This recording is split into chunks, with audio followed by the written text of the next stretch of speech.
যে আল্লাহ তুমি কি আমাকে আবার শরীয়তপুরের জনগণকে ভালোবাসার সুযোগ করে দিবে। আল্লাহ সেদিন আমার দোয়া কবুল করেছিল এবং আপনাদের মাঝখানে এই জন্য আল্লাহ আমাকে আবার ফিরিয়ে দিয়েছে। প্রিয় নেতৃবৃন্দ, আমরা এই কষ্ট, এই দুঃখ, এই অত্যাচার আমাদের শরীয়তপুরের সহ আমাদের অনেক নেতাকর্মীরা ঘরে থাকতে পারে নাই।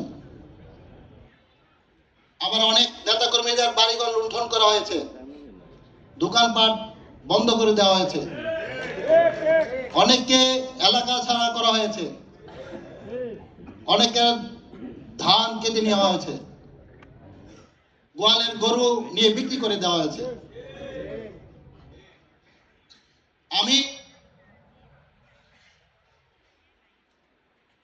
আমি আমার 3 মাসের ছেলেকে নিয়ে বাড়িতে গিয়েছিলাম।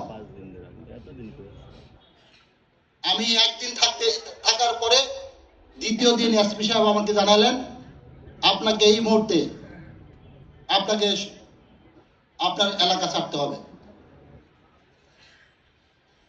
আমার মা মারা গেলেন, আপনারা সবাই সেখানে গিয়েছেন, সবাই সেখানে দোয়া করেছেন। আমার মার তৃতীয় দিনের দিনে আমাকে শরীয়তপুরের এসপি সাহেব আবার খবর পাঠালেন আপনাকে এখন এলাকা ছাড়তে হবে। আমি বললাম আমার মার 4টা দিন আমি একটু দোয়া করে যাই। বললো না, আপনাকে এই মুহূর্তে যেতে হবে। আমার মতো এমনি করে অনেক পরিবার, অনেক আমার সামনে উপস্থিত নেতৃবৃন্দ, আপনারা সেদিন মায়ের খেদমত করতে পারেননি, বাবার পাশে থাকতে পারেননি, সন্তানের দেখাশোনা করতে পারেননি।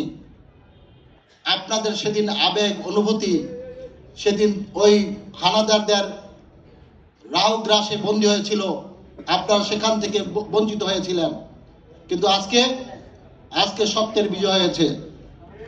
আজকে কিসের বিজয় হয়েছে? আমরা আপনাদের নিয়ে শরীয়তপুরের জনগণকে আমরা সেই সত্যের দিশারি হিসাবে একজন জিয়াউর রহমান হয়ে, একজন তারেক রহমান হয়ে শরীয়তপুরের জনগণের কাছে, শরীয়তপুরের প্রতিটা মানুষের পাশে আমরা দাঁড়াতে চাই। আপনারা রাজি না? আমরা আগামী দিনে আজকে আমার বারবার একটা জিনিসই মনে হয়, আমি আপনাদের মাঝে কখনো যেতে পারি নাই। আমি একজন প্রার্থী হিসাবে